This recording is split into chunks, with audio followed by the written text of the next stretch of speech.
ശംഭോ മഹാദേവ. കേരളത്തിലെ വിശേഷമായ 108 മഹാദേവ ക്ഷേത്രങ്ങളിൽ ഒന്നാണ് തിരുവൈക്കം മഹാദേവ ക്ഷേത്രം. അന്നദാന പ്രഭു എന്നറിയപ്പെടുന്ന വൈക്കത്തപ്പൻ്റെ മണ്ണിൽ ഈ വരുന്ന മാർച്ച് 17 മുതൽ ഏപ്രിൽ 13 വരെ ഉള്ള 26 ദിവസത്തിൽ നടക്കുന്ന കോടിയർച്ചനയും, അതുപോലെ തന്നെ ഏപ്രിൽ 2 മുതൽ 13 വരെ 12 ദിവസം നടക്കുന്ന വടക്കേപ്പുറപ്പാട്ട്, 12 കൊല്ലത്തിൽ മാത്രം വിശേഷമായിട്ട് നടന്നു വരുന്ന ഈ ചടങ്ങ് കൂടാതെ ഏപ്രിൽ 13 നടക്കുന്ന സഹസ്രകലശം, അവസാനത്തെ ദിവസം നടക്കുന്ന സഹസ്രകലശം വിശേഷമായിട്ടാണ് പറയുക.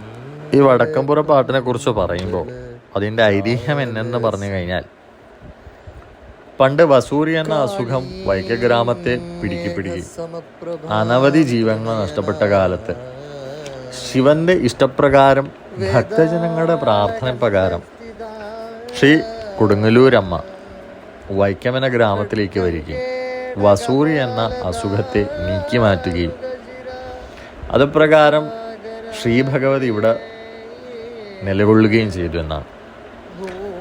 ശ്രീ ഭഗവതിനെ പ്രാർത്ഥിച്ച് പ്രീതിപ്പെടുത്താൻ വേണ്ടി 12 കൊല്ലത്തിലൊരിക്കൽ നടത്തുന്ന വിശേഷമായ ചടങ്ങാണ് ഈ വടക്കേപ്പുറപ്പാട്ട്.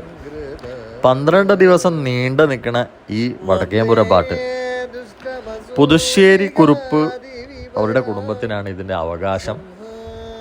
പറഞ്ഞു വരുമ്പോൾ അമ്പലപ്പുഴ വിജയകുമാർ ഇവരൊക്കെ കൂടുന്ന ഒരു കുടുംബമാണിത്.